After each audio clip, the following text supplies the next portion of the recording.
Hello, everybody. I want to dive into why the abuse of children not only occurred in the Catholic Church, but continued in the Catholic Church. If you don't know anything about this religion in general, and even people that have attended this type of organization may not know this particular fact, but in the Catholic Church, the seal of confession, also known as the seal of confessional or the sacramental seal, is the absolute duty of priests or anyone who happens to hear confession not to disclose anything that they learned from penitents during the course of the sacrament of penance, also known as confession. Now I'm going to ask you a question. Have you been abused? And I'm going to read it just off my notes from today. Abuse covers a multitude of situations. It could be emotional, mental, physical, spiritual, or sexual abuse, or a multitude of just encompassing all of them. Let's just say that the individual who abused you went and confessed the abuse to your local police department, and that police officer was required to keep the confession confidential, or he would be at risk of losing his job. That is the Catholic Church. Individuals would confess their sins to priests, and whatever they had confessed was held in confidence. If the priest made public the confession of the violator, the priest would be fired from his position in the Catholic Church, also known as being excommunication, of which there was nothing worse for that priest. So what I'm telling you is, it doesn't matter if someone confessed to murdering someone, molesting someone, abusing someone, whatever the case is, the priest hearing the confession was not allowed to disclose the crime to anyone, because he was at risk of being fired and removed from the church. But listen to this. New law requires priests to break seal of confession to report child abuse. State law in Washington applies to all religions, but has outraged Catholics in particular.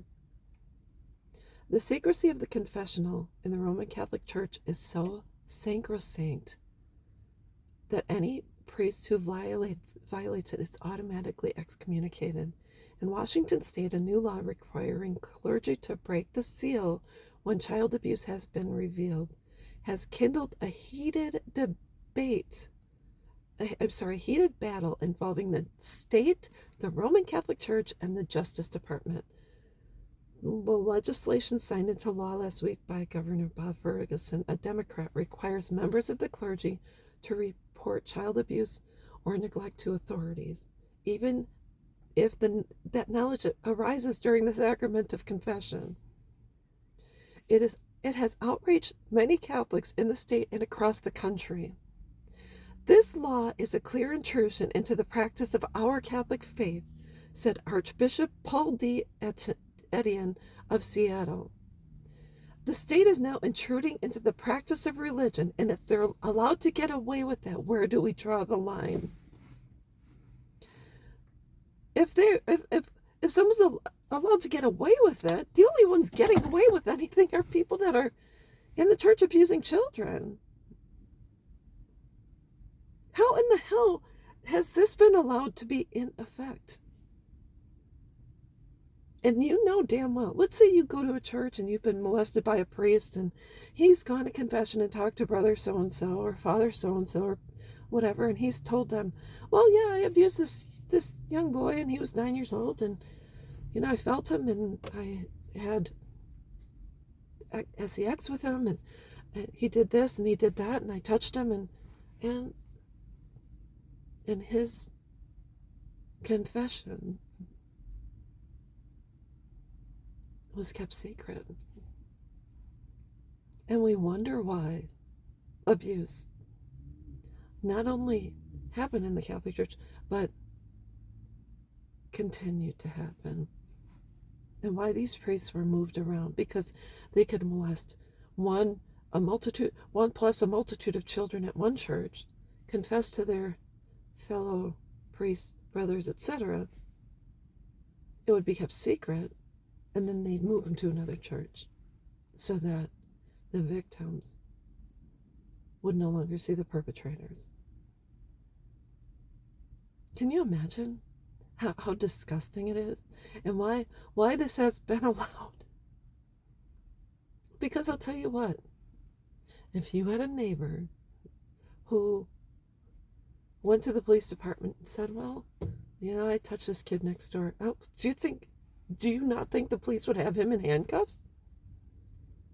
Hold him in the local jail, find the victim, take that kid in for an interview, and find how many other victims there are.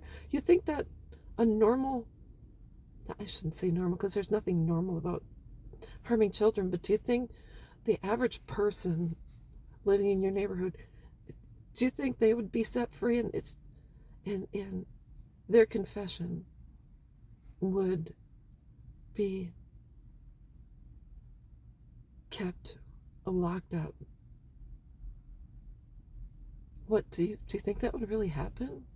So if it's not allowed to happen to people that don't go to church, whether it's the Catholic Church or others, why is it allowed to happen inside of the Catholic Church? Inquiring minds want to know. It is, like I said before, whoever defends an organization in which this has occurred, and then they're angry about it, that the government is finally stepping in to say, no, if you hear something, you say something.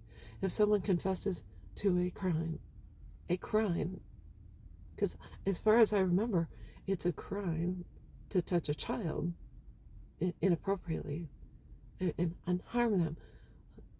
Are we kidding? Is this a joke? So anyways, if people want to know why, this is why.